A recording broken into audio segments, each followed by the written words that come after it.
Good evening friends. So இன்றைக்கி evening என்னென்ன அறுவடை பண்ணோன்ட்டு பார்க்குறோம். இன்றைக்கி முக்கியமாக மருத்துவ குணம் உள்ள ஒரு கீரை அறுவடை பண்ணியிருக்கோம். ஸோ என்ன கீரைன்னு உங்களுக்கு பார்த்தாலே தெரியும், முடக்கத்தான் கீரை. இது ரொம்ப நல்லது. நாங்கள் எப்பயுமே வாரத்துக்கு ஒரு டைம் வந்து மாடி தோட்டத்துலேருந்து பறிச்சுட்டு வந்து நாங்கள் ஆக்சுவலாக தோசை கூட அரைச்சி கலந்து சாப்பிடுவோம்.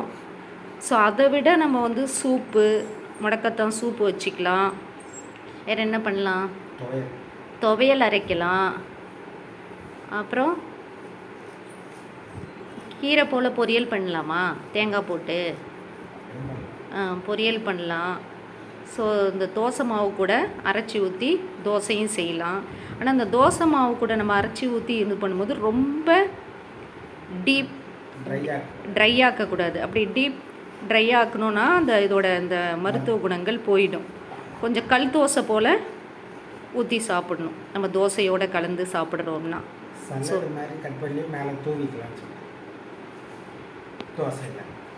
தோசையில் மேலே தூவி கூட நம்ம பொடி பொடியாக கட் பண்ணி தோசையில் போட்டு கூட நம்ம சாப்பிட்லாம். இது ரொம்ப நல்லது. மூட்டு வலிக்கு, இந்த முட்டி வலி இருக்கிறவங்க எலும்புக்கெலாம் ரொம்ப நல்லது. நமக்கு எல்லாருக்குமே தெரியும். ஸோ இதை வாரத்துக்கு ஒரு டைம் வந்து சேர்த்துக்கிட்டால் ரொம்ப நல்லது.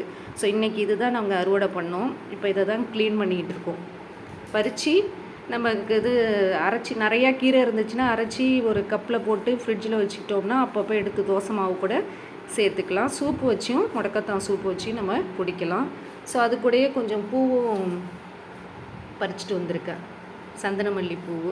ஸோ இன்றைக்கி ஈவினிங் இந்த வேலை தான் பண்ணோம். ஸோ இப்போ வந்து இந்த பூ கட்டணும், இந்த கீரையை பறித்து அரைச்சி தோசை மாவு நைட்டு முடக்கத்தான் தோசையோடு கலந்து சாப்பிடணும்.